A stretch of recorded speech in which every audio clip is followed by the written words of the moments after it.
My name is Michael Visser, director and owner of AP Maschinebouw. I've been working for this company for 20 years, and the company itself has been around for 40 years. We mainly build three products in the agricultural sector: feed mixers for transporting,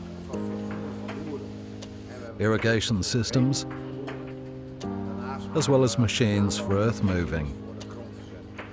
Everything we produce today is built on Siegmund welding tables. We started using the tables 15 years ago, and that was a huge investment back then. Nearly all of our workplaces are equipped with Siegmund welding tables now, and that works perfectly.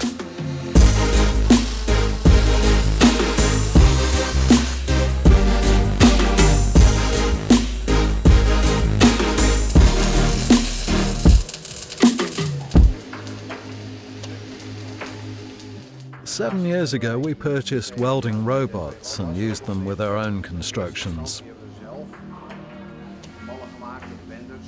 Unfortunately, that didn't work out so well.